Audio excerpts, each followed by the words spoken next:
You've heard about young black millionaires today, but do you know that long before they became wealthy, there were some black individuals who ruled the world of wealth? From real estate tycoons to beauty empire queens, these are the forgotten black millionaires they tried to erase from history. Watch till the end because you'll be shocked at how number 1 made their money. 10. John H. Johnson. John H. Johnson's story is honestly one of the coolest glow-ups in black history. He was born on January 19, 1918 in Arkansas City, Arkansas, and later moved to Chicago during the Great Migration when his family went looking for better opportunities. Things were rough and money was tight, so Johnson worked while going to DuSable High School and later took classes at both the University of Chicago and Northwestern University. Even then, he stood out as someone who dreamed bigger than what he saw in front of him. While a lot of people might have settled for a regular job, Johnson saw a huge gap in the media world. No magazines were speaking directly to black Americans in a way that felt real and respectful. He worked at an insurance company called Supreme Life, and that job helped him understand something major. The black community was huge, powerful, and eager for representation. So in 1942, he decided to take a risk. He borrowed $500 by using his mother's furniture as collateral. That move showed how determined and fearless he was. With that money, he created Negro Digest, and from the moment it hit the streets, people were paying attention. Not long after that, he took things further. In 1945, he created EBONY. It was bold, glossy, and everything black culture needed at that time. Then, in 1951, he launched Jet, which became the place people went for quick news about black life. Jet later became famous for bringing national attention to civil rights struggles, including its coverage of the murder of Emmett Till. Johnson did not just build magazines. He built an entire brand culture. He created Fashion Fair Cosmetics, a book division, a radio presence, and the Ebony Fashion Fair, which traveled around the world showcasing black beauty and creativity. His work changed the media industry. He fought to get big companies to place ads in his magazines, even when they shut the door in his face at first. Sometimes he even visited his businesses in disguise just so he could see how things really worked. Through all this, he built a fortune that eventually grew to over $500 million in today's value, which made him one of the richest black men in the United States. But what truly makes him legendary is not only the money. Ebony and Jet shaped how black people saw themselves and how the world saw black success. He donated to schools, and Howard University later named its School of Communications after him. He also received the Presidential Medal of Freedom in 1996, which is one of the highest honors in the country. Johnson's journey showed what happens when someone uses imagination, confidence, and purpose to build something from nothing. And speaking of building things from nothing, up next is about a woman who created an entire beauty empire long before social media or online branding became a thing. 9. Annie Turnbo Malone. Annie Turnbo Malone was the kind of person who could walk into a room and instantly notice a problem most people ignored. She did not grow up surrounded by wealth or privilege. She was born in 1869 in Metropolis, Illinois, and was the 10th child of parents who were formerly enslaved. From a young age, she struggled with weak health, which kept her out of school for long periods. Instead of letting that hold her back, she spent a lot of time observing the world around her, especially the everyday challenges black women faced with their hair. Back then, hair care products made for black women were almost impossible to find, and the ones that existed caused damage instead of helping. Annie noticed that and became obsessed with figuring out a better way. She started studying chemistry on her own while experimenting with natural oils, creams, and techniques that could make black hair stronger, healthier, and easier to manage. This curiosity eventually turned into her first breakthrough product, a hair formula that completely changed the game. She moved to St. Louis, which was one of the busiest cities for black businesses at the time. Annie began going door to door and city to city teaching women how to use her products. Her confidence and results were so impressive that crowds formed around her whenever she demonstrated her styling technique. Soon she created the Poro Company and later the Poro College. By the 1920s, her company was valued at more than $14 million,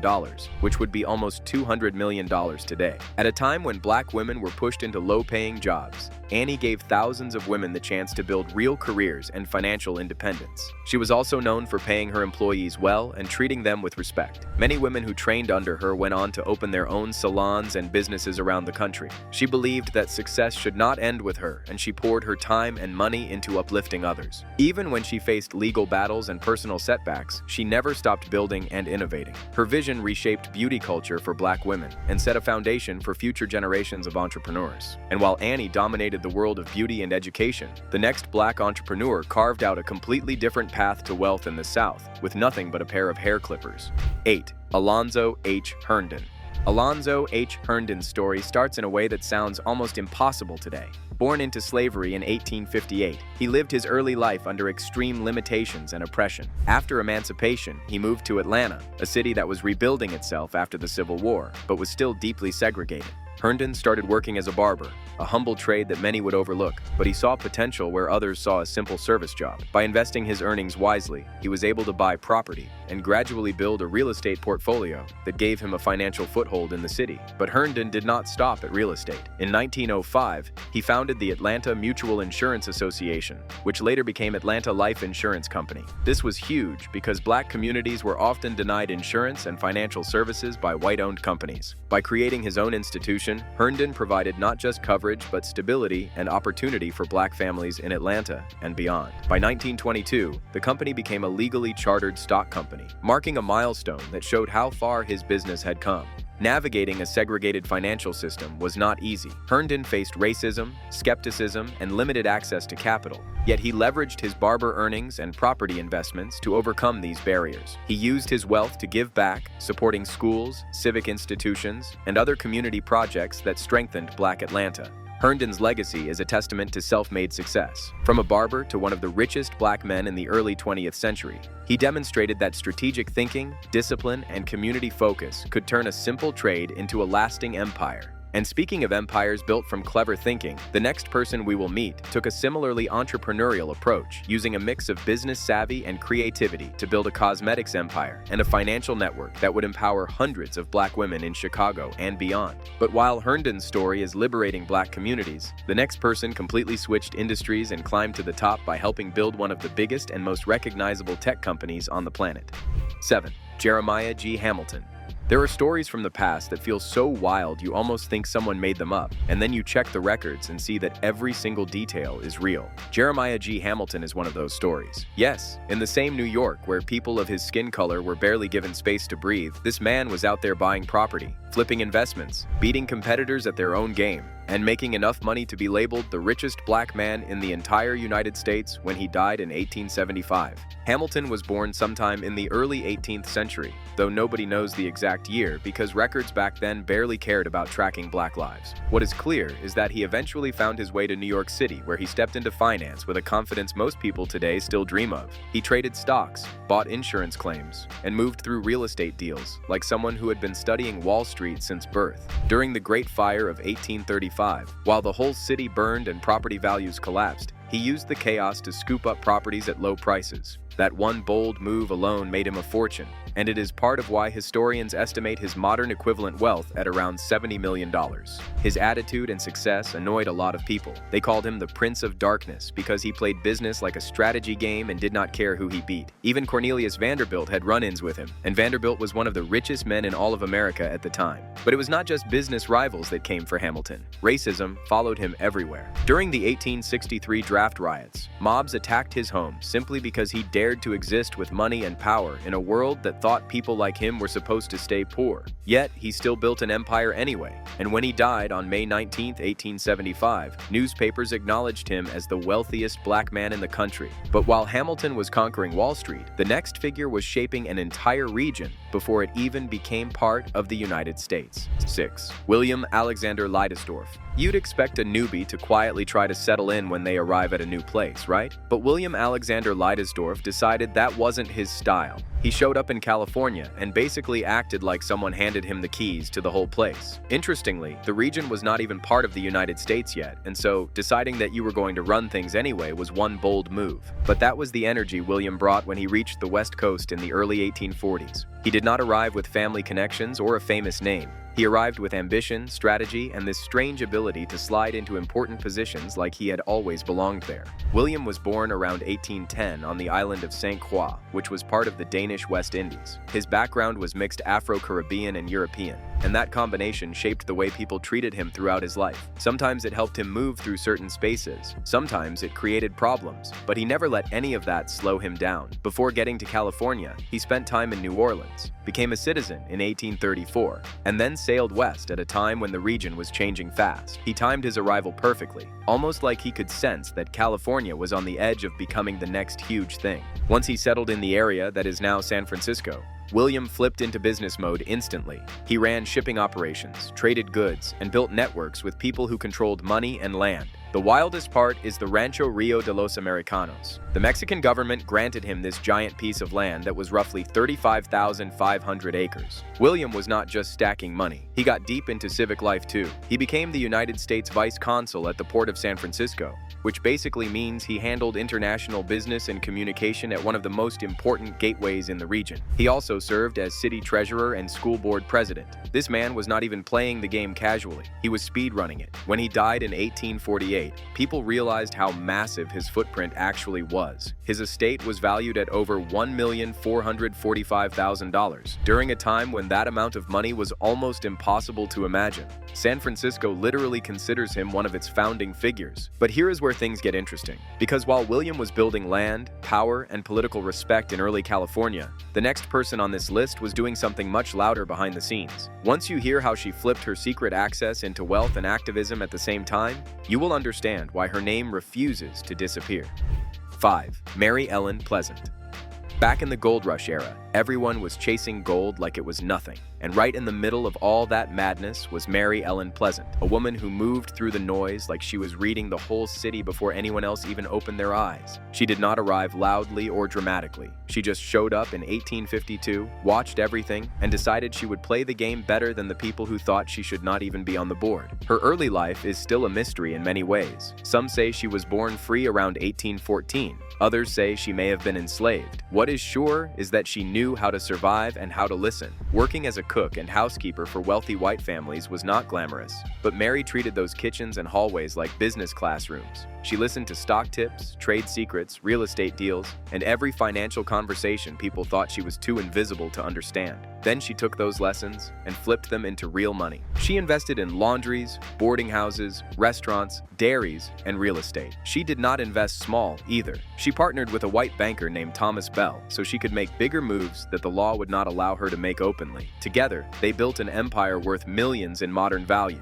and she did it without bragging or needing anyone to clap for her. She was stacking wealth while also quietly funding freedom. Mary used her money to support the Underground Railroad in California, and she even backed John Brown's raid on Harper's Ferry, reportedly contributing about $30,000 to the effort. She fought for civil rights in courts too, including a case against segregated streetcars in San Francisco. But the same power that built her up became a weapon against her later. After Thomas Bell died, his family accused her of controlling him and stealing his wealth. Legal battles swallowed her fortune, and by the end of her life in 1904, she was declared insolvent. Even then, her story refused to disappear. People called her the mother of civil rights in California because she proved money can be a tool for justice just as much as it is a tool for survival. And her legacy sets up something interesting, because if Mary used her wealth to fight for freedom in quiet ways, the next person took his wealth and poured it straight into building an entire community from the ground up. 4th, Robert Reed Church. If you ever wondered what it looks like when someone walks into a city that does not expect much from them and then quietly becomes the most powerful person in the room, Robert Reed Church is literally that story. He did not need to shout or flex or chase attention. He played the long game in a world that wanted him to lose from the moment he was born, and somehow he still beat everyone at their own game. Robert Reed Church was born on June 18, 1839 in Holly Springs, Mississippi, and his early life was already complicated. His father was a white steamboat owner, and his mother was an enslaved black woman, which meant he grew up in a world that had already made decisions about who he was allowed to be. But Robert was not about to let anybody write his story for him. After the Civil War ended, he moved to Memphis, ready to flip his reality into something that actually made sense for him. The wildest part is that he built his entire legacy starting with moves that other people completely ignored. He worked on the river, survived an actual shooting during the Memphis riots of 1866, and instead of running away from the chaos, he doubled down on Memphis. He started buying land at a time when most black people could not even imagine owning property. He took advantage of the fact that so many white residents were leaving the city because of yellow fever epidemics. When everyone else panicked, he bought real estate. When people thought Memphis was finished, he bought even more. It worked. By the late 1800s, he owned so much property that he became one of the largest landowners in the entire city. Then he did something even bigger. In 1906, he founded the Solvent Savings Bank, and this was not just any regular bank. It was the first black-owned bank in Memphis and one of the first in the United States. The bank gave black residents a chance to save money, buy homes, and build generational stability at a time when mainstream banks refused to serve them fairly. His wealth grew grew, but so did his influence. He built parks, playgrounds, a large auditorium, and funded schools because he wanted black families in Memphis to experience public life with dignity. The city kept trying to shut doors, and he just kept building new ones. And if you think Robert Reed Church was impressive, wait until you meet the next person whose financial genius literally changed the landscape of an entire industry. 3. Anthony Overton. If you think building one successful business is impressive, imagine creating an entire empire that makes you money and uplifts your community all at the same time. That is Anthony Overton. Born in 1865 in Monroe, Louisiana, Overton started life in a post-Civil War South that had no interest in helping black people get ahead. But he did not wait for anyone to hand him opportunities. Instead, he made his own, one calculated move at a time. Overton first tested the waters in small entrepreneurial ventures, including a grocery business, before realizing he could scale something bigger. In Chicago, he founded the Overton Hygienic Company, which manufactured cosmetics and household products. By 1911, his company had dozens of products and dozens of full-time staff. Unlike many companies of the era, Overton intentionally employed large numbers of black women, giving them stable jobs in clerical and manufacturing positions. And in doing so, he created a small but meaningful wave of economic independence. Overton was not just a product guy. He understood the power of the media. In 1916, he launched Half Century magazine, specifically aimed at black consumers, to celebrate achievements and advertise his products. Then, in 1923, he founded the Douglas National Bank, only the second nationally chartered black-owned bank in the country. This was not only a financial milestone for him, but also a lifeline for black businesses and families who had limited access to mainstream banking services. 2 years later, in 1925, he expanded his influence into publishing again with the Chicago Bee newspaper, while also managing a real estate company called Great Northern Realty. His legacy is still visible today. The Overton Hygienic Building in Chicago stands as a landmark, a reminder that Overton's influence was both concrete and symbolic. He proved that a black entrepreneur could build a diversified empire in a time when society constantly tried to limit black advancement. And if you thought Overton was next level, get ready for the next person whose rise from barbershop to billion-dollar insurance mogul completely flipped the idea of starting small. 2. Tommy Lafon.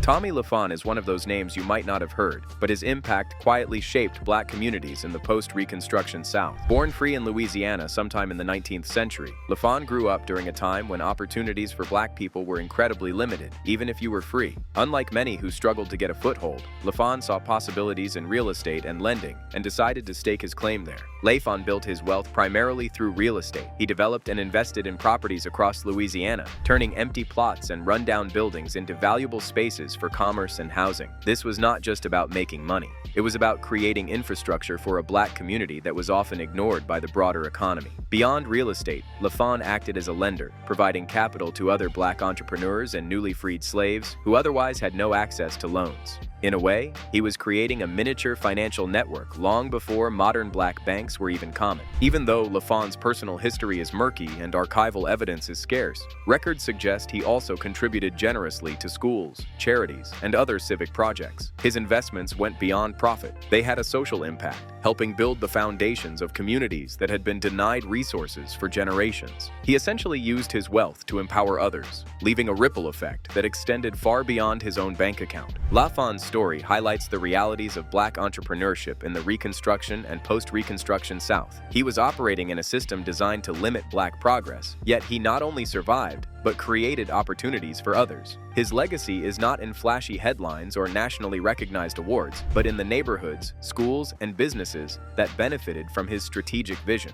Even if history forgot Lafon in many textbooks, his entrepreneurial footprint demonstrates a principle that echoes through every black business success story. Wealth is most powerful when it builds up your community. And speaking of community impact, our final millionaire for today turned a simple trade into a company that created thousands of jobs and made her the first black female self-made millionaire.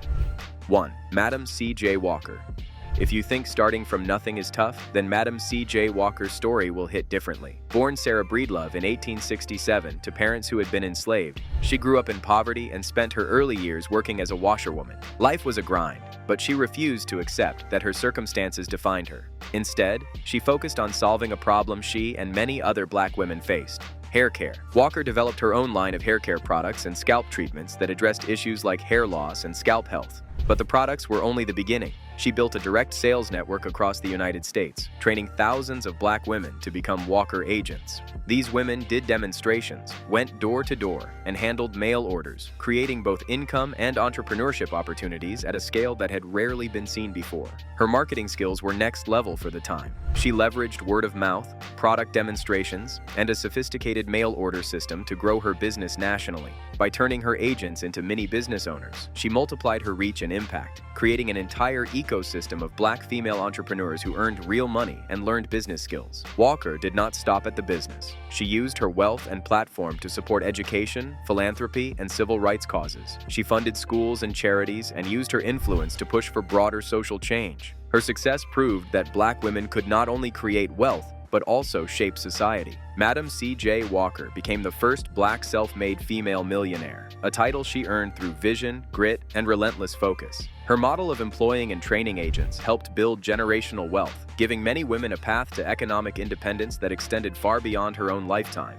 Today, her legacy lives on in foundations and cultural memory as a pioneer who transformed Black entrepreneurship forever. And there you have it, the 10 Black millionaires that have almost been erased from history. Which one of these millionaires have you heard about before now? Let us know in the comments, and for more such peeks into the lives of the rich, take a look at our channel.